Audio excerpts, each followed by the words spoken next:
Olá, bicholovers, tudo bem? Vocês sabiam que existem inúmeros animais de estimação hoje que não são cães e gatos?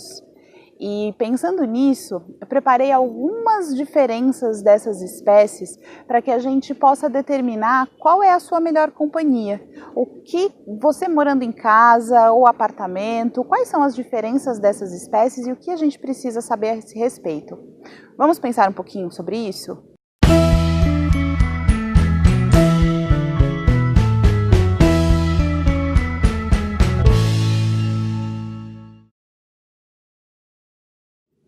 O que a gente considera animais silvestres?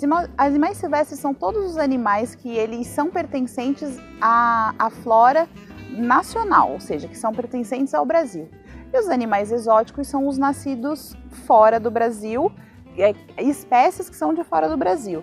Animais nascidos fora do Brasil, mas que têm as suas espécies que são nativas, eles também são considerados animais silvestres. Mas entre tanto silvestres quanto exóticos, nós temos aves, répteis, roedores. E qual é a minha melhor opção? Qual que é aquele companheiro que eu consigo introduzir na minha casa e eu não vou agredir muito o ambiente dele? Se for considerar que as aves são animais que voam, você providenciar um ambiente para ela que é muito restrito pode colocar esse animal em sofrimento. Normalmente as pessoas me perguntam: Paula, eu moro em um apartamento, eu preciso cortar a asa da minha calopsita? E eu sempre prefiro que esse animal não tenha sua asa cortada, porque de uma certa forma é podar literalmente a sua individualidade. O animal foi feito para voar e ele se sente indefeso não voando.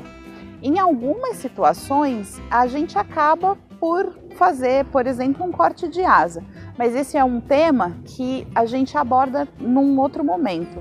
O que eu queria dizer para vocês agora da importância de você decidir entre ter uma ave, um réptil, um roedor. Se formos pensar, por exemplo, num roedor, nós temos chinchilas, porquinhos da Índia, coelhos, e eles precisam de um determinado espaço. Então, se você mora, por exemplo, num apartamento, você precisa ambientar uma parte da sua casa para esse animal ficar, porque vai ser inviável você manter ele solto em todo o apartamento. Como eles são roedores, como o próprio nome diz, eles vão roer literalmente metade da sua casa.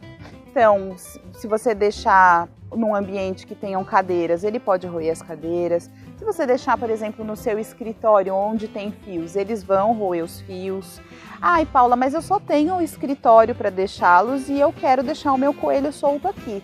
Não tem problema. O importante é você saber como aquela espécie se comporta e você adaptar a sua casa a ele. Então, se você vai deixar, por exemplo, um coelho solto no seu escritório, você vai se preocupar em esconder todos os fios do computador, para que você não perca os fios do computador, do telefone e também para evitar que esse animal sofra algum tipo de acidente.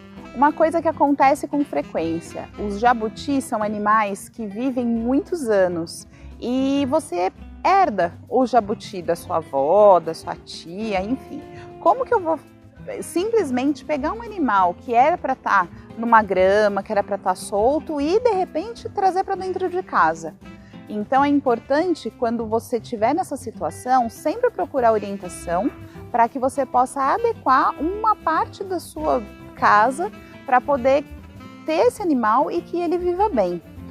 Cães e gatos, eles vivem livres dentro de casa e mesmo que você tenha alguns ambientes para eles, são animais que podem ficar soltos sem muitos problemas. Às vezes você vai reclamar que um gato aprontou alguma coisa aqui ou um cachorro ali, mas de certa forma, tanto em casa quanto em apartamento, esses animais vão ficar ok. Quando você fala de um animal silvestre, um animal exótico, dificilmente você vai colocar ele dentro da sua casa simplesmente sem fazer nenhum tipo de adaptação.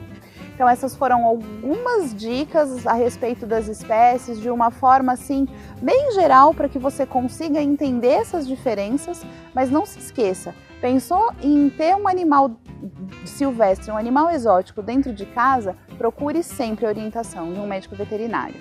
Espero que vocês tenham gostado das dicas de hoje. Inscrevam-se no canal, deixem as suas dúvidas e a gente se vê por aqui no Bicho Saúde e Companhia.